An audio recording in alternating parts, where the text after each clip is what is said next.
Hi everyone, and welcome back. We are joined today again by Colonel Douglas Macgregor, the former advisor to the U.S. Secretary of Defense, also a decorated combat veteran, a PhD, and also author of several books on war strategy.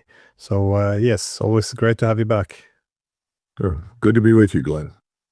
So, before we get into the recent diplomatic developments between the United States and Russia, I was wondering how you interpret what's happening in Ukraine in terms of the war and specifically in terms of the front lines and military capability which persists in Ukraine.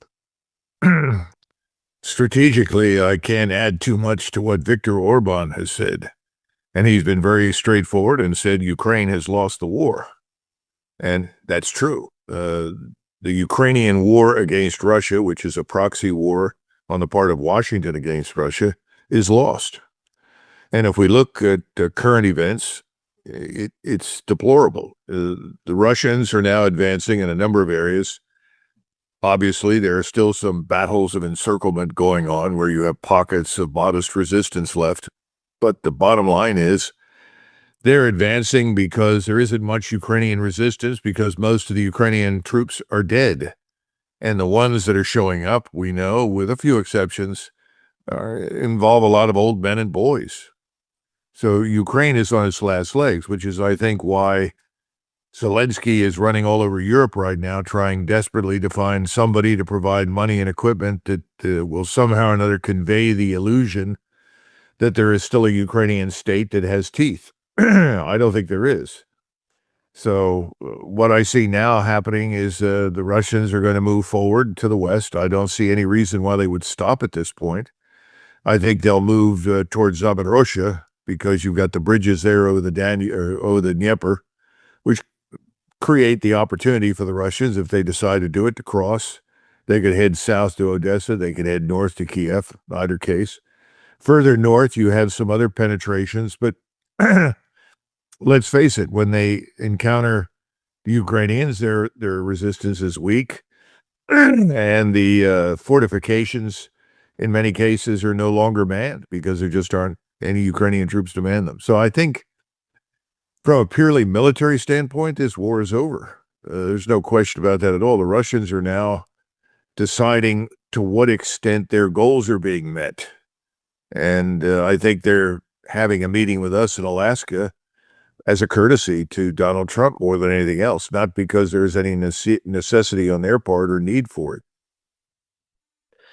And how do you read the recent developments that is north of Pokrovsk? Because the Russians suddenly just pushed through, I think, 12, 15 kilometers and through what was supposed to be a defended region. And they seemed to push just straight through, and suddenly, again, there's been encirclements in the past, but now the entirety of the city of Pokrovsk and Mironograd being captured in one big cauldron. This is unusual. I was wondering how you explain this. Is this a collapse? Are we nearing a collapse? And what is the significance of these massive breakthroughs?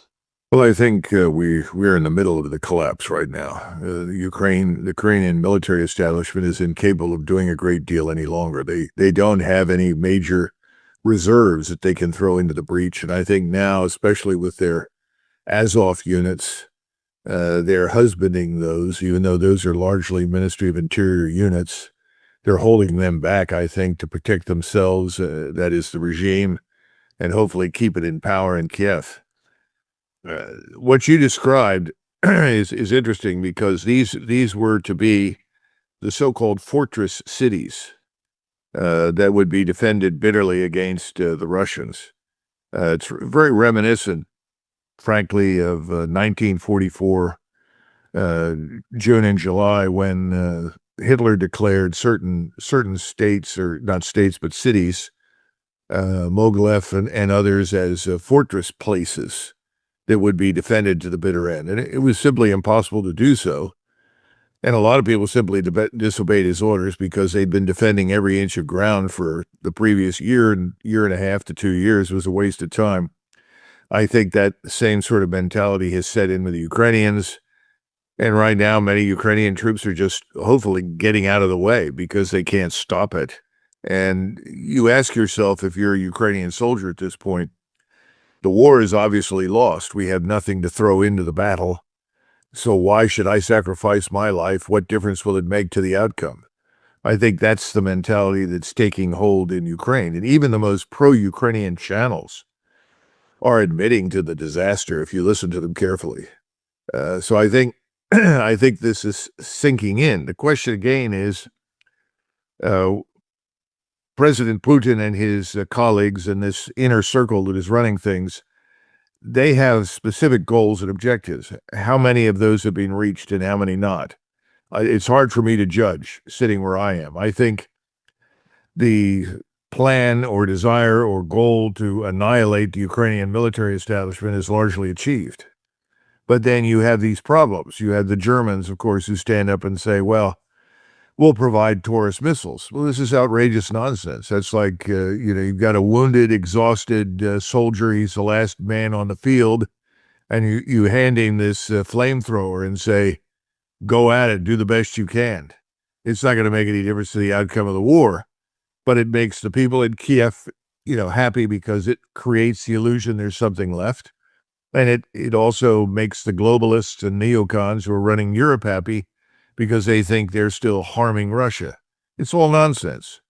And I think President Putin has tried very hard to make it clear to the Germans that if they provide these Taurus missiles, they're launched from Ukraine against Moscow or St. Petersburg or anywhere else, that they will treat Germany as a co-belligerent and they will attack Germany.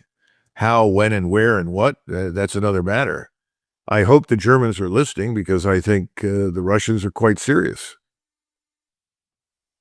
Well, we've spoken a lot over the past 3 years about this, and you pretty much said from day one that this war was being won by Russia, even at the same time when all the media headlines were telling us that Ukraine was winning, they're winning, Putin's gonna die in his bunker, talking about how to divide up Russia, what to do after the defeat of Russia, how bad should we humiliate Russia? I mean, again, given that you're one of the people who saw this coming from the beginning, why do you think the West misjudged Russia, and what mistakes have been done on our side, that is the NATO and Ukraine side? Well, I think we have to understand that there really is no strategy on the Western side. There is a wish list. And the people in charge had decided, or decided early on in Western Europe and in the United States, that Russia presented a threat to globalism, a threat to their plans for Europe and their plans here in the United States. The same people that want the borders open and have invited millions of non-Europeans into the Western world for the purpose of essentially destroying what I would call the core populations of Europe and the United States, they're the ones that want desperately to destroy Russia. It's a very interesting connection. Now, I think it's failed. It's winding down in terms of the war with Russia. But why Russia? Well, Russia was this tasty morsel that everyone had wanted to consume back in the 1990s. When things fell apart, everyone poured in. When I say everyone, who are we talking about? Well, we talk about the financial capitalists, the people that make money through transaction fees by buying up things, dismantling them, and selling them off. People like this man Browder, who is very prominent in his criticism of President Putin. President Putin emerges at a very important point in the history of Russia, because up until that point, Russia was essentially defenseless, naked, in the face of all of these people determined to destroy it. And when I say destroy, I mean break it up. Take whatever there is of value, using any lever that they had, whether it was organized crime or direct influence from states. The idea was you break it up and you steal the 40 trillion plus resources. And whatever is left over, you set up a puppet regime. You install somebody, just as we installed the regime in Kiev in 2014 and have subsequently installed other leaders. That was the plan for Russia. We'll do to Russia what we've done to Ukraine. And Ukraine was simply a useful tool. That's all. Well, that's all failed now. That's not going to happen. But we in the West, in Western Europe, in the United States, we're stuck with the tens of millions of people that were introduced into our countries that we didn't ask for, that we didn't want, and we can't employ, and we can't pay for. So what is going to happen? I think the whole shift is going to be away from Russia at some point, and it's all going to become internal. And when that occurs, all these governments, Merz's government, Macron, Starmer, everyone, they'll all be swept away, which needs to happen. I think to some extent, President Putin has exercised restraint and patience because he's awaiting this development. I mean, he's not foolish or stupid. He knows what's going on in the West. He's one of the few in Moscow that has a real appreciation and understanding for what's happening in the West. So he's probably counseled people privately, look, let's stand by. Don't be excited. Don't try to launch any major offenses. We'll grind forward. We'll attrit this army until it doesn't exist, and then we'll take whatever we think we have to secure Russia. And again, he's never been interested in governing non-Russians. I mean, that's one of the things that nobody seems to get because of the media and the lies that everybody tells at the top of the political structures. There's no interest in going into Europe. He doesn't want to rule any Western Ukrainians. I mean, that would be a headache on a scale that we can't even begin to imagine. He knows that, doesn't want anything to do with it. He's been looking for people that are willing to step up and say, look, this war is over. You get to keep what you've won, which is Russian anyway. Now it's up to us to deal with the Ukrainians. He's been hoping that would happen in Warsaw, in Berlin, in Bratislava, in Budapest. It hasn't happened yet, but I think we're getting closer. But the reason it hasn't happened is because of us. And I think people are beginning to figure out that what kind of staying power do we have? Our financial system is very fragile. We can't sell our debt. We've failed miserably in the bond market. Now we're turning to treasury bills and turning over the investments in every 4 to 6 weeks because we can't get anybody to invest in 10 years or 2 years. Nobody wants to buy it anymore. At some point, this locomotive, this debt-financed consumption model that we've used, which has led us to a $37 trillion national sovereign debt. Beyond that, there are probably another 10 to 20 trillion in debt in other places that Americans don't even know or appreciate. The fact of the matter is that we're nearing the end, and I think there's a sense that we're nearing the end of this debt-financed consumption system. And I think Putin has waited for this to happen. He's done everything he can, along with the rest of the world, to essentially shed debt. BRICS is all about offloading American and Western debt and being debt-free. It's about changing the whole monetary system to something that has real value. Currency, it's backed by something real, gold, maybe other precious metals too. But the point is, everyone is trying to distance themselves from us. We are what we call patient zero, the original carrier of the plague. What's the plague? Well, the plague is the dollar. The dollar is poison. It's how we pass on our debt to people. So what are people doing? They are de-dollarizing. They're getting out from under it. What I'm trying to say is that we should understand the reality of where we are in the West, which no one wants to address. But I think President Putin understands that reality. I know that Xi does. And I know that Tokyo and Seoul have figured this out. And if you go to Northeast Asia and you talk to people there, they're simply waiting for us to leave because they know we can't afford to stay much longer. I think that's going to happen in Europe as well.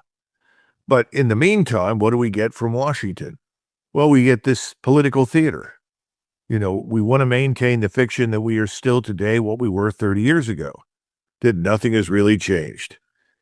That's not going to work much longer. So I think in the final analysis, President Trump, when he goes to Alaska to meet with President Putin, is going to be polite. I think they'll both be polite to each other. And I think President Putin will make his position clear, which has not changed in a very long time. President Trump will listen. Does he completely understand what he's listening to? I don't know. I sometimes get the impression that the people that surround President Trump have a vested interest in keeping him uninformed, so that he stands up from time to time and says, oh, the Russians are taking terrible losses, and I know Putin wants to end this war. Well, of course he wants to end the war, but he's not taking heavy losses. You know, they were in double-digit losses every day. In other words, killed in action. In January and February, March, it was like 25, 30, 40, 50, 60 Russians a day. You know what it is now? It's single digit. It's single digit. The losses on the Ukrainian side, as you would expect at the end of a war when things are collapsing, are horrific. So it's a matter of plowing ahead, reaching the Dnieper River. But when you get there, the question you have to ask is, okay, we've come this far. We've achieved the goal of destroying the Ukrainian force, but we still have this facade of a government sitting in Kiev. We still don't have anyone to talk to, really. We have this man Trump, but what can he deliver? You know, if you're looking for something like the Austrian State Treaty, that took a long time to negotiate. The Austrians were heavily engaged. They wanted to be neutral. They wanted to be out of harm's way. Eisenhower at the time said, thank God, we can't defend all these countries against the Soviets. And the Soviets were happy to get out because they didn't see any real purpose in being there strategically. Austria didn't offer them anything. So at the end of the day, it worked. Everybody signed up. The guarantees were made. If you're President Putin, where's that going to occur? Who's going to do that? So when he goes to meet with President Trump, I think he'll be very polite, but I don't think he has any confidence that President Trump can deliver on anything. How many times have we heard President Putin tell everyone, I have known several presidents. All of them seemed like they were good people and they wanted to do things differently. And what happened? They all ended up doing the same thing. And that's what's happened with President Trump. So there is no real strategy other than to keep on doing what we've been doing since the early 90s. That's it. So you have new bases showing up in Scandinavia. For what? To do what? Against whom? It's crazy. So instead of 840 bases overseas, I guess we now have close to 900. And again, the question is, for what? Against whom? But this is a sort of the system is going to run until it can't. And we're approaching entropy, but the world hasn't seen it yet. And so the American brand is still very strong. But at some point, entropy is going to set in, and sooner rather than later. I think the next 60 to 90 days are going to be very volatile here in the United States, financially and economically. And I think President Trump knows that. Look, President Trump has sent forces into Washington. Washington as a national capital has been a disgrace for decades. He wants to end that, wants to clean it up. He wants it to be a safe place to walk.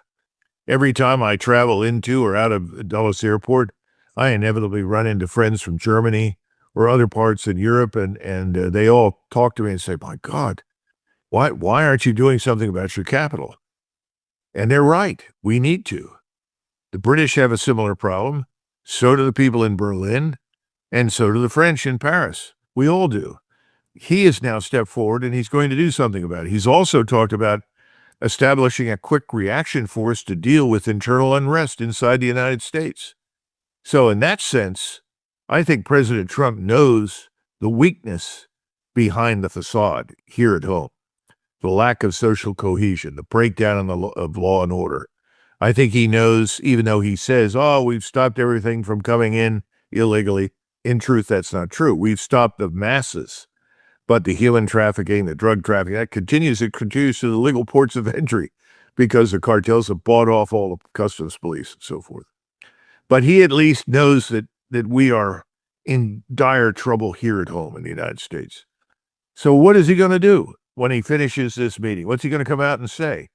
I have promised to guarantee neutrality for Ukraine. I promise the Russians will double down and support that. I've said that I'm going to deliver NATO on this question. Right now, is NATO really listening to Donald Trump? Who is in NATO? It's a herd of cats. How many of those cats want to march east and fight the great war against Russia? Not very many, if any at all. So what can President Trump deliver? I think Putin knows not a great deal. And I think President Trump knows he can't do much. So I think his inclination, Glenn, is going to be, look, I've got to find a way to wash my hands of this. It's not working. There's not much I can do about it. This war's being won. Now, will he say that publicly? I don't know. But in his mind, he says, now I'm going to focus on the Middle East. But the truth is, what's happening in the Caucasus with Azerbaijan, what's happening with the corridor that runs through eastern Syria all the way up to Turkey and to Azerbaijan, as well as what's happening in southern Syria and the destruction, the subjugation of Gaza, the West Bank, and all this other business. It's all part and parcel of the same thing. The same people are pushing those objectives and those goals have been pushing the war against Russia. And in their minds, if they can make Azerbaijan a platform for attack against Iran, which is what they want, it also has the bonus virtue of harming Russia. So the same underlying forces in what we like to call the deep state, which is not really that deep at all. It's all about oligarchic billionaires who are pursuing these things. I think he's going to try and do something in the Middle East. I don't think he's going to have much effect. Again, I think he's a prisoner of the people around him and the drive of the state in a particular direction that he doesn't seem to be able to alter. But on this determination, though, to continue to go after Russia, even now that we see that the war has been lost, how do you explain still the wider, I guess, NATO strategy? I mean, you know these people. You had a central role in the strategic planning from Kosovo to Iraq. Well, what are these people in private after because all strategic documents are kind of whitewashed a bit. But what do these people talk about in terms of what they expect from Russia? More of a wider view. What is Russia's position in the world versus ours? What is essentially behind this idea of what kind of relationship we should have with the Russians? Well, they're part of an ideological wave that sees everything that is not under their control. And I'm talking now about control in the sense of the globalists, states that have a strong national identity, states that have decided, as Hungary has, I think the Poles and others, no, we're going to be Polish. We're going to be Hungarian. We're going to be whatever we are. We're not going to be a polyglot nation that is mired in wokeness and is committed to suicide on the national level. In other words, these globalists, that's what they want. They want that for Russia. They simply want to extend the disease that is killing the West to Russia, to China, to anybody, anywhere, because they think ideologically they're right. They think they're the future. In reality, they're very much the past. The lesson of history is, I'm sorry, but nations are very strong. The people that live in them are real. These gene pools are not irrelevant. They mean something. The culture that they created, the civilization they created and maintained, all of these things are real. They're not artificial constructs. The artificial construct is globalism. That's where we are right now. So, and when you talk to these people in private, it's a venture into fantasy land. We're going to create this utopia where everyone lives together, and they love each other, and they're going to work together, and that's the way it must be. I had this argument many years ago in I guess it was 1995, when I went back to Ohio for the Dayton Accords. I had to go there, and I was engaged to draw maps, which was fruitless because every time we would draw a boundary, one of the participants, Izabegovich or someone else, would come in and say, oh, no, we have to have that village. That village has to be here or something. So it wasn't a very fruitful enterprise. But the thing that I heard over and over and over again was These people must learn to live together. This is the new Europe. This is the future. Everything is integrated. And then I said, but, the Serbs, the Croats, they don't want that. They want to live in their own countries. They're all the same. They all speak the same language. There's no difference between them. And I said, well, they think there is, and there's a lot of evidence that they're right. There is. And I must tell you that some of your countrymen were among the worst offenders. And I finally got tired of dealing with one Norwegian, and I told him straight up, I said, well, then let's take down the border between Norway and Sweden. What's the difference between Norwegians and Swedes and Danes? Why aren't you all living in the same civilizational construct? And of course, well, that's different. No, it's not different. Norway exists because there are people that call themselves Norwegians. They have a culture, a language, a history, a purpose. Well, so do the Serbs, so do the Croats, and so do the Bosniaks. So don't sit here and tell me none of this matters. But those people, and those are the forerunners of people like Tony Blinken, and the forerunners of virtually all the what I would call the sort of crazies that live in Washington, D.C., who live in Never Never Land, where, everything's woke and everyone's happy and loves each other. And, our own countries right now are divided along racial, cultural, economic lines. I mean, this is not one big, long, unending party. This has been a catastrophe. And I try to remind people, they say, well, what happens if things break down? I said, well, Lenin said every nation, every state, every government is 3 meals away from a revolution. He was right. When that breaks down, all hell breaks loose. And that's when everybody says, wait a minute, what are you doing in my country? You're not me. Why are you drawing all this money? I mean, Germany's got a real problem right now because I think the Germans have just bent over backwards to pay out incredible sums of money to all of these people that have shown up in the country that nobody there wants. And by the way, they're living infinitely better and drawing more pay than the Germans themselves.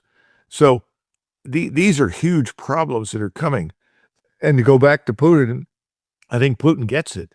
I think he knows this is coming. Just as Xi and company, they look at us and they say this thing is falling apart. I think privately, President Trump is concerned about this, which is why he's adopting the measures he is here at home. But in the meantime, overseas, he doesn't seem to have much control.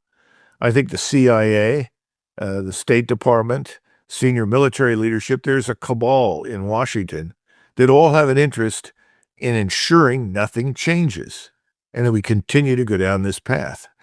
I don't think he can do much about it.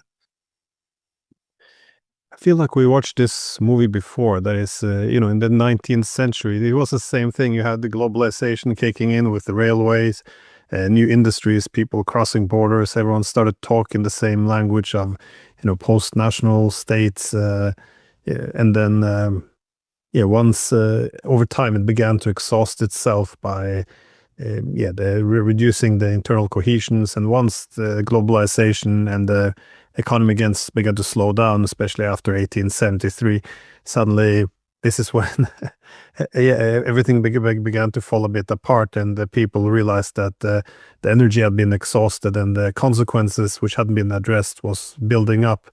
And it's so it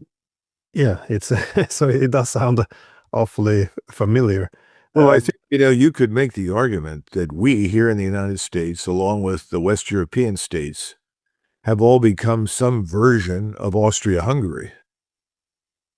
Now, what we don't understand is why Austria-Hungary held together for so long. Remember, it was the Austrian Empire, then eventually became Austria-Hungary after 1866. But what held it together? It was called the Habsburg crown. What holds us together? That's the question. And that's a question very few people in the United States can answer easily. And I think it's a serious problem. This is what this disease called globalism has done to us. It hasn't just confused us about gender. How many genders are there? I've heard people, there are at least 7 or 8 genders. Really? Not in the real world. That's insane. All the things that we took for granted as true and productive and healthy have been thrown out. And so you have internal chaos, people questioning themselves, questioning the institutions, questioning their governments. But everyone is afraid to step forward for fear that if you toss the people out of power, who comes in? I mean, if there's one thing that we really have a problem with, and this is not unique to us, but it's a huge problem for the United States, and I think in much of Western Europe, is that we call it the bench, the talent bench, is very shallow. Because anyone who stood up and had the temerity to disagree was edged out. So if someone stood up and said in Norway, look, Norwegians for Norway, Norway first, how would that go down? Oh, that's bad. Really? Why is that bad? Well, that you have to understand we can't do that. I mean, this is what's being built into people. It's demented. It's going to go away. But like everything else, it's going to get worse before it gets better. And all of this is bound up with this war in Ukraine. If we can bring down Putin, as though Putin as an individual is Russia, Putin leads Russia, and he is strongly supported, as you know, if you look at any of the legitimate polling data. But removing him isn't going to change much. Russia will remain Russia. And that's not a bad thing. That's a good thing. And we need to stop looking at any state that has a true national identity and culture and language as bad. But that's what we've been doing. And here in the United States, we used to insist on Americanization, assimilation. That's gone.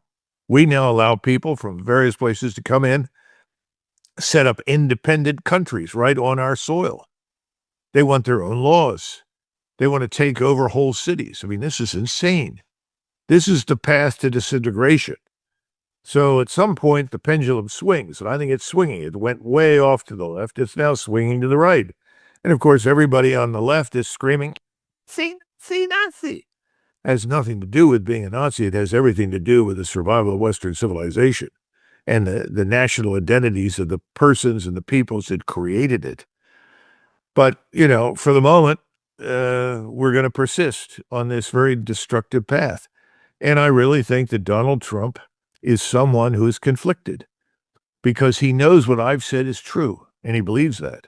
But on the other hand, the people that have funded him, the people that control him, the people that transport him from point A to point B, the people that hand him his point papers or tell him something, they don't agree at all. They're on the path to destruction. And he looks at the various entities and the cabinet members. How many of those people are really responsive to him? And how many of them are responsive to others? I mean, this is a huge problem. I don't think it's unique to us, but it's very, very bad. So in the meantime, I think what he thinks in his mind is, I need to offload this Ukraine project, probably, so that I can focus on the Middle East, as though something good there could happen, which I don't think is the case. Yeah, well, J.D. Vance stated as much, though. He said, if the Europeans want to keep fighting Russia, they can buy our weapons, but we're done. Which is, just take me to my last short question, which is, what is it that you think will play out in Alaska? You don't seem to have very high expectations of a deal being panned out. But again, it doesn't seem like they have a deal. Usually state leaders would come in towards the end of negotiations. But when Trump said the purpose of the meeting was to understand what Russia wants, it looks like we're at step one. But what will Putin tell Trump in Alaska? Because Trump talked a lot about territorial swaps, and Zelensky would have to sign something. I didn't hear anything about restoring Ukraine's neutrality and ending NATO expansion. But what is it that Putin will tell Trump? If you go back to the interview that Tucker Carlson conducted with President Putin, I would say almost half of that interview, maybe a little more, consisted of President Putin trying to explain to Tucker Carlson what Russia is. And it was all about Russia. Where did Russia come from?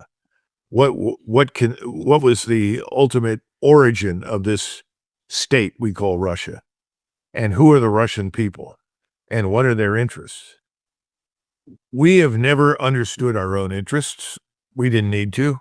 We were very rich. No one really threatened us. We live on an island that lies between the Atlantic and the Pacific, with weak neighbors to the south who spend most of their time struggling against all the forces of poverty, criminality, and misery that you could imagine. And then the people in Canada who are very similar to us and had no real incentive to attack us, and we had no real incentive to attack them. So we've lived in this insular position, very similar to Great Britain, divorced from continental Europe. So it's very hard for Americans without any background education experience for any length of time overseas to understand anybody else. So I'm sure that some of the time will be spent talking to President Trump by President Putin to explain Russia a little bit. But I don't know how much. The other thing is that you may have an opportunity for some discussion about opening talks in the future on nuclear weapons. And I think President Trump would be very amenable to that, would like that. He's uncomfortable with the nuclear dimension. There's talk about the Arctic. The problem is there are lots of nations like your own that have coastline with the Arctic. They have an interest in that corridor that allows ships now to pass back and forth and all the mineral wealth that's there. And so I don't think you're going to get anywhere with that unless you have an Arctic conference. Everybody sits down and tries to sort out what they want and how they want to conduct things. And I think that's what President Putin will tell President Trump if he brings it up.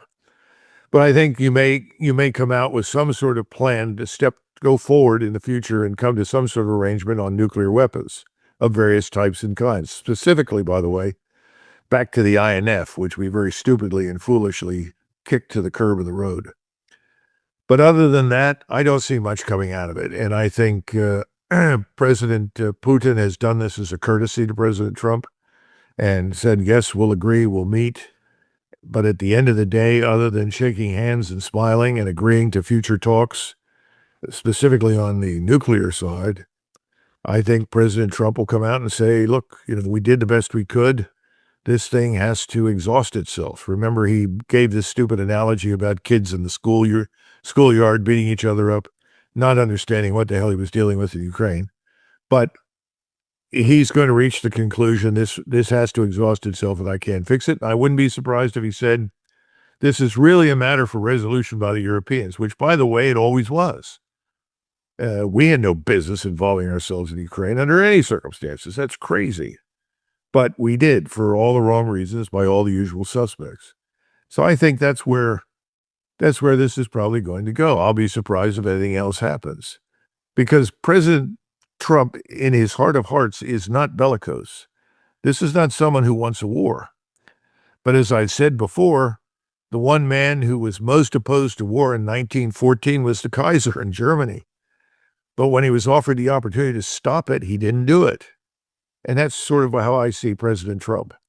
There is a lack of self-confidence because there's a lack of understanding.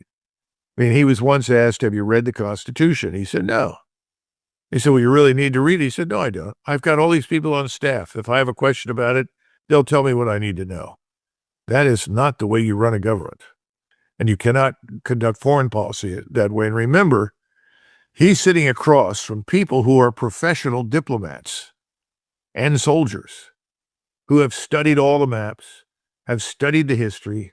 They can go back and tell you what Ukraine was 100 years ago, 200 years ago, 300 years ago, 400 years ago, 500 years ago. They can tell you where the borders were and who controlled what, when, and everything else. They're steeped in this. What are we coming with? Witkoff? Now, maybe Marco Rubio, who I think probably knows a lot about Cuba and the Caribbean because he is Cuban, but I don't think he knows much about Russia. I don't think he knows much about Eastern Europe. Now, he may bring some people with him who do. We can hope. But my impression is, just as it was under Biden and previous administrations, is we have people that the British used to refer to as gifted amateurs. Have you ever heard that expression? Yeah, well, in the British Army, there was always tremendous resistance to professionalizing anything. We don't want to be like those Prussians and read those books. That's not the way. We want to be sportsmen, athletic, and outside. I'm serious. And that explains a lot of failures militarily by the British over at least the last 2 to 3 centuries. And they used to talk about, we have gifted amateurs. Someone who comes in who may not know much, but he's an organizer and he's energetic and enthusiastic, and he puts things together and gets stuff done. The gifted amateur. The British Empire was managed in many respects on the British military side by gifted amateurs. Well, you could get away with a lot in the developing world. In fact, some cases you still can. But that doesn't work in the world that we live in today, in the 21st century. You have to have professionals who understand and are studied, but you also have to listen to them. And I know that President Trump has a disinterest in long discussions on anything, and he doesn't like to read a lot of material. So is he going to show up and know anything more than he did before? Maybe a little bit. Is someone going to take him aside, Glenn, and say, look, Mr. President, Ukraine is destroyed. Millions of people are suffering. At least 1.8 million Ukrainian soldiers are dead. Are they going to tell him the truth? The most humane thing we can do is try to bring this war to a close as soon as possible. And then would you ask, if you were president, as President Trump is, well, then what should I do? What are the measures that I should adopt? What should I approach the president of Russia with? I have very serious doubts that those kinds of conversations are even happening. But as you point out, what should have happened in the background is that J.D. Vance says, well, let these Europeans sort it out. Okay, why? Because we've done everything we can. We're great. We're right. We've always done everything right. It's these damn Europeans. And I remember hearing that, by the way, in 1995 when Ambassador Holbrooke was running around at Dayton. Oh, these Europeans are a problem. We gotta send them away. Great. It's more the same. I think one of the reasons why there's so many amateurs these days, not any more professionals, is ideology, to be honest, because in the past, you would have professionals who would speak of history and national interest, competing security interest, where you have to confront, where you can harmonize interest, what diplomacy should consist of.